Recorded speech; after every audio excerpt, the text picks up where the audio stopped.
Alors juste pour te dire, le Gashi de My Villain Academia dans le manga, il était introduit par un Shigaraki qui passait par-dessus en fait le logo de My Hero Academia juste et qui posait sa main pour le détruire et laisser apparaître My Villain Academia. Une super introduction qui aurait, en plus de nous lancer dans l'ambiance de destruction de Shigaraki, nous aurait montré un petit peu la référence comics qu'Horikoshi a essayé d'intégrer avec un petit peu brisage du quatrième mur propre aux comics. Enfin bref, voilà, c'est dommage, c'est un petit truc, mais il y a plein de trucs comme ça et des trucs beaucoup plus gros. Et c'est pour ça aujourd'hui que je te fais cette vidéo.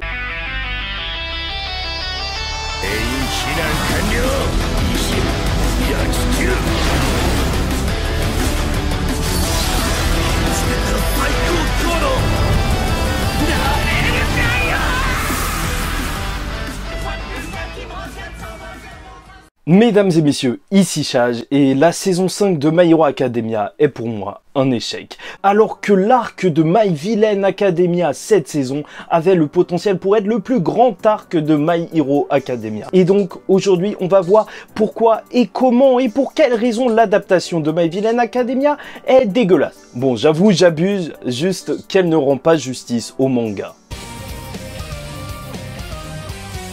Alors, le grand remplacement, c'est un sujet. Le studio a fait un choix. Déplacer l'arc de My Villain Academia à la fin de la saison, au lieu de le placer avant, parce que normalement, il devait se passer juste après la confrontation entre la seconde A et la seconde B, où justement, Deku découvre qu'il a plusieurs alters. Sauf que là, ils ont préféré mettre le stage d'Endeavor pour une raison toute simple, juste mettre en avant le film qui se déroule à peu près à cette période. Donc, en somme, juste une raison de planning. Sauf que rien que là, il y a un gros problème parce que l'arc du stage, c'était plus ou moins une transition en fait, à mon sens en tout cas. C'est certes un entraînement et qui nous montre aussi le développement de personnages à travers même Shoto dont on apprend un petit peu plus les liens familiaux, mais le génie d'Horikoshi en fait, lorsqu'il avait écrit ça dans le manga, c'était de nous le faire passer après My Villain Academia. En fait, après le moment où Deku, on avait découvert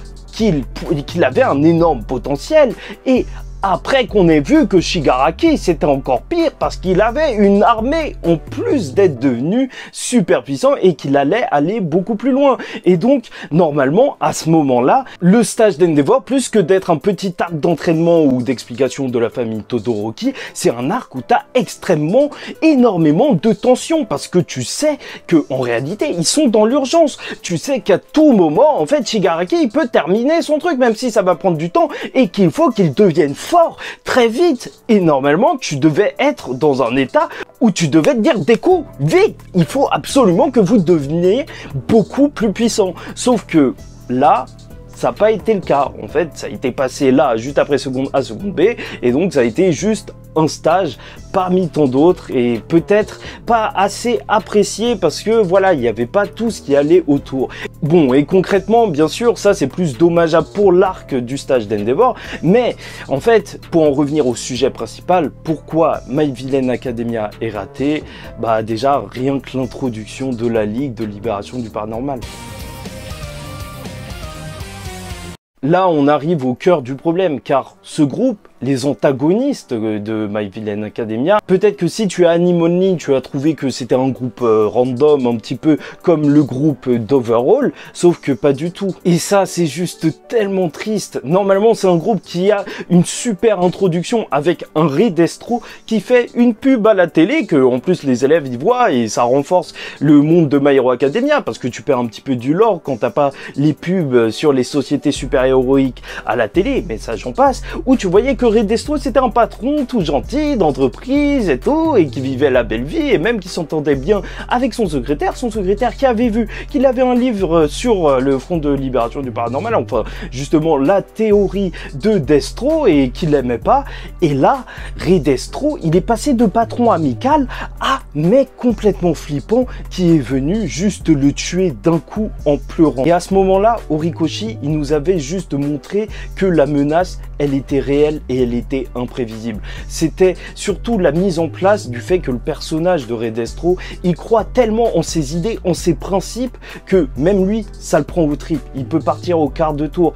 Et couper ce passage, bah déjà, dès le début, quand il est introduit, bah t'es en mode ok dans l'anime, parce que vu que tu le connais pas trop, bah tu dis ok, donc juste un mec qui a kidnappé un mec de l'Alliance, ok. Mais tu ne te dis pas directement que c'est une grosse pointure qui est littéralement ingérable. Et surtout, ça gâche le travail d'écriture d'Horikoshi, en vrai, de pas avoir eu cette introduction, parce que on l'a pas vu passionné. Et après, lorsqu'il va s'avouer vaincu face à Shigaraki et le suivre dans ses idéaux, parce qu'il trouve que ça le représente très bien, bah en soi, en vrai, c'était beaucoup mieux installé avec cette partie où, dès le début, tu voyais que c'était quelqu'un qui était surtout fidèle à ses principes, et donc quand il a vu Shigaraki comme ça pouvait sembler totalement logique qu'il le suive.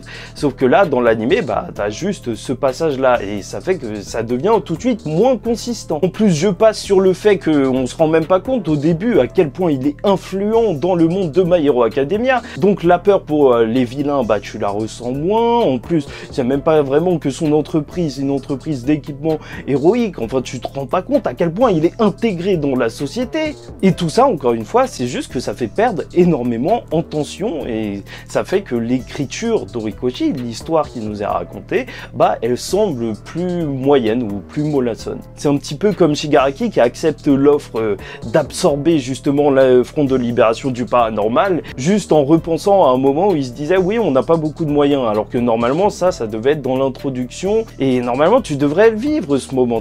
La conclusion, elle était logique, sauf que là elle est arrivée un petit peu de nulle part. Et c'est ça le plus triste, c'est que même la ligue des vilains, les personnages principaux, ont été sacrifiés.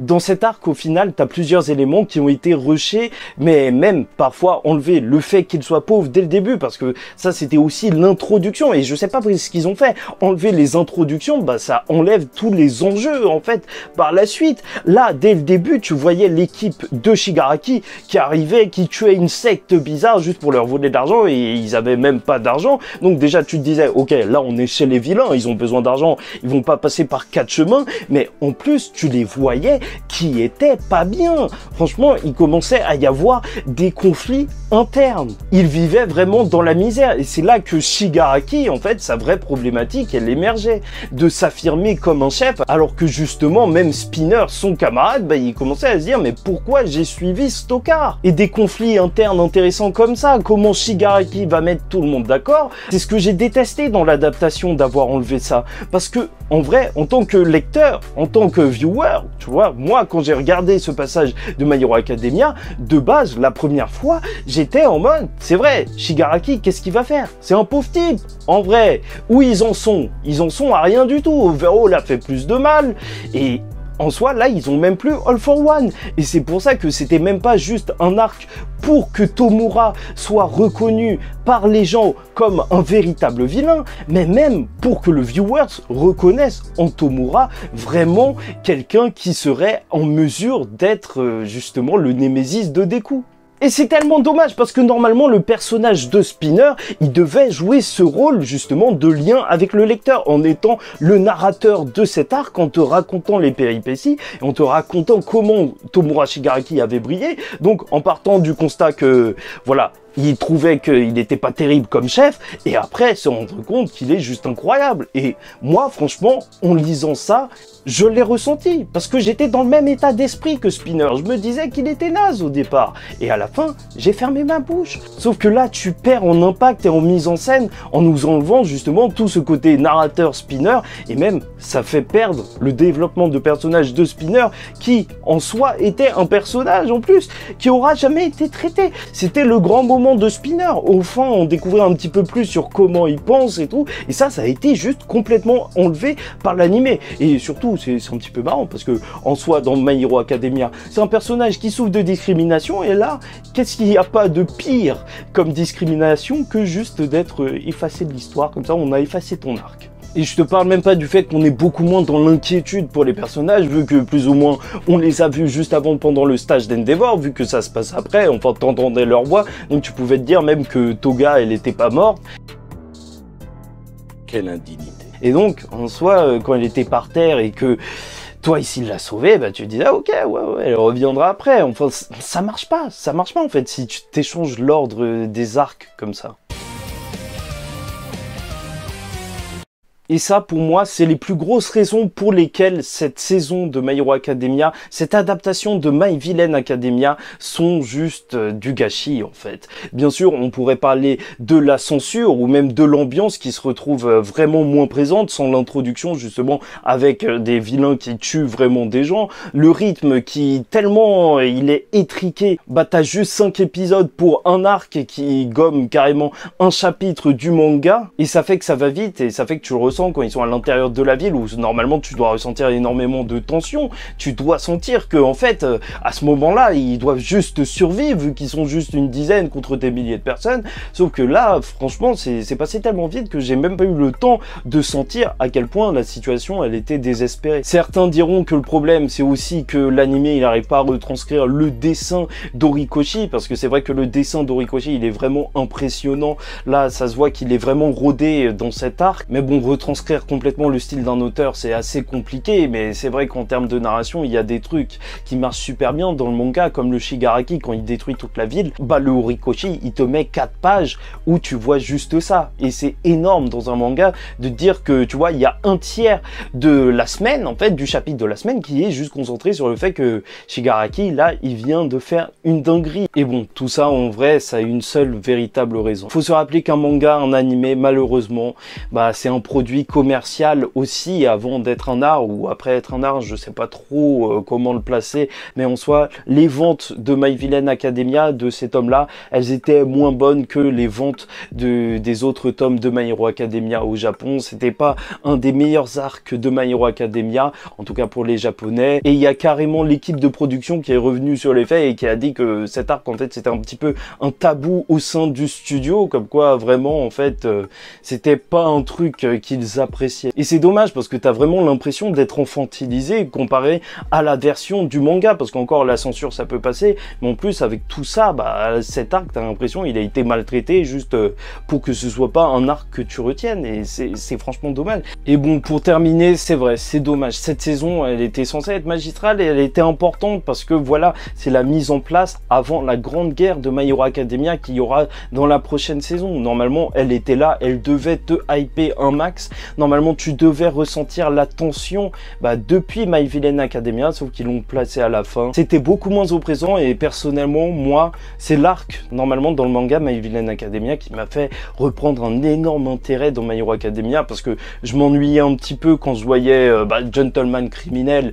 Bon heureusement après des coups il y a eu plus d'altères, mais après quand il y a eu une véritable menace qui s'est installée sous les traits de Shigaraki, c'est vrai que le stage d'Endeavor il était passé crème pour moi, alors que là je me suis ennuyé durant la saison parce que certes je connaissais les événements, mais c'est juste que la tension que j'avais en lisant le manga, en sachant qu'il se passait des choses terribles, des choses qui allaient arriver très bientôt, une guerre, et qu'il fallait qu'ils deviennent plus forts, bah là je l'ai pas ressenti, et je pense que c'est vraiment dommage pour les viewers qui sont vraiment passés à côté de quelque chose. Et en plus le pire c'est que Horikoshi en vrai c'est extrêmement rare ce qu'il a fait. Abandonner ses personnages principaux pour se concentrer sur les vilains pendant un arc de son histoire, en vrai c'était une énorme prise de risque, alors que je te rappelle le Shonen Jump c'est chaque semaine, il y a des sondages de popularité et tout, tu peux être viré hein. Les éditeurs ils peuvent te taper sur les doigts, mais lui il a pris ce risque, franchement ça a été une réussite. L'arc qui s'intègre vraiment bien dans le manga, et c'est pour ça que je te conseille de le lire. Et malheureusement au final je trouve juste que cette saison elle a pas respecté le travail de l'auteur, et ça je trouve ça dégueulasse. C'est vrai que j'abuse un petit peu, si t'es un anime only tu regardes, ça peut passer, mais c'est juste que tu passes à côté de quelque chose qui était censé être beaucoup plus grandiose. Bon, j'espère que vous avez apprécié cette vidéo. En tout cas, pour moi, c'était un plaisir de vous la faire. Depuis le temps que j'en parlais, franchement, il y avait des choses qui avaient besoin de sortir. N'hésitez pas à me dire, hein, peut-être que parfois, j'ai franchement abusé, je pense. Mais bon, dites-moi tout ça en commentaire. S'il y a d'autres choses que vous avez pas du tout appréciées lors de cet arc de My Hero Academia, j'espère que ça aura encouragé certaines personnes à lire, en tout cas, ce passage du manga qui commence au chapitre 218. Likez la vidéo si ça ne vous a pas plu. Et abonnez-vous parce que on continuera de parler de My Hero Academia avec plus de passion. Mais là, c'est vrai que ça faisait mal. Bon, en attendant la prochaine fois, je vous dis ciao tout le monde, faites attention à vous et surtout, paix sur vous.